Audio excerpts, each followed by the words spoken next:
দর্শক, ৫ আর্থিক প্রতিষ্ঠান অবসানের বিষয়ে বাংলাদেশ ব্যাংকের বক্তব্য নিয়ে বিস্তারিত জানতে এই মুহূর্তে আমরা যুক্ত হচ্ছি সহকর্মী ওয়ালিদ সাকিবের সঙ্গে। ওয়ালিদ, আর্থিক প্রতিষ্ঠান অবসান নিয়ে কি বলছে বাংলাদেশ ব্যাংক, বিস্তারিত জানাবেন।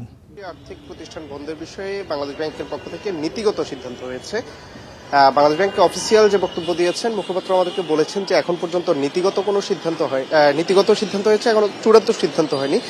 চূড়ান্ত সিদ্ধান্ত নেওয়ার আগে তারা সরকারের সাথে আরো কথা বলবেন, অর্থাৎ সরকারের দিক নির্দেশনা নিয়ে এরপর চূড়ান্ত সিদ্ধান্ত আসলে নেবেন। এই কারণ জানেন যে এই 5টি আর্থিক প্রতিষ্ঠানের যে আমানতকারীরা রয়েছে, এখানে সাধারণ আমানতকারী রয়েছেন, ব্যক্তি আমানতকারী, প্রাতিষ্ঠানিক আমানতকারীরা রয়েছেন। এছাড়া আপনি জানেন যে অনেকগুলো ট্রাস্ট যারা হচ্ছে এসব প্রতিষ্ঠানে আসলে তাদের আমানত রেখেছেন, এখান থেকে মুনাফা নিয়ে সব প্রতিষ্ঠানগুলো চলতো।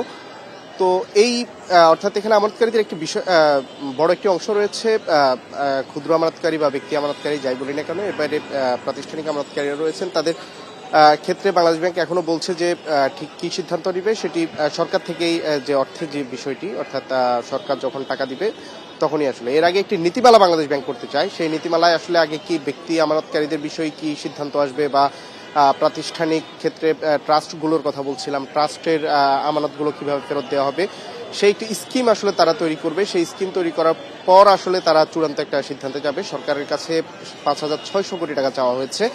তো সেই টাকা আসলে সরকার কবে দিবে বা কিভাবে দিবে, বলা হচ্ছে যে সরকারের দিক থেকে আসলে ইতিবাচক সাড়া পাওয়া গিয়েছে, কিন্তু এখনো অর্থ পাওয়া যতক্ষণ পর্যন্ত পাওয়া না যাচ্ছে, অর্থাৎ যতক্ষণ পর্যন্ত এই অর্থগুলো বাংলাদেশ ব্যাংকের ফান্ডে এসে জমা না হচ্ছে, ততক্ষণ পর্যন্ত 5টি আর্থিক প্রতিষ্ঠান আসলে বন্ধ করার বিষয়ে চূড়ান্ত কোনো সিদ্ধান্ত বাংলাদেশ ব্যাংক এখনো নিতে চায় না। তবে গতকাল যে বোর্ড সভা হয়েছে, গতকাল বাংলাদেশ ব্যাংকের যে বোর্ড মিটিং হয়েছে, সেই বোর্ড মিটিংয়ে বিষয়টি নিয়ে আলোচনা হয়েছে।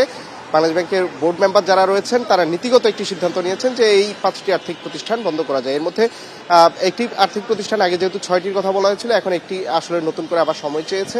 সে বিষয়টিও বাংলাদেশ ব্যাংক তাদেরকে আবার পুনরায় সময় দিয়েছে বলে আমাদেরকে জানিয়েছে বাংলাদেশ ব্যাংকের পক্ষ থেকে। ইমতিয়াজ। ওয়ালিদ, আপনাকে ধন্যবাদ। দর্শক, 5টি আর্থিক প্রতিষ্ঠান অবসানের বিষয়ে খবর জানাচ্ছিলেন বাংলাদেশ ব্যাংক থেকে ওয়ালিদ সাকিব।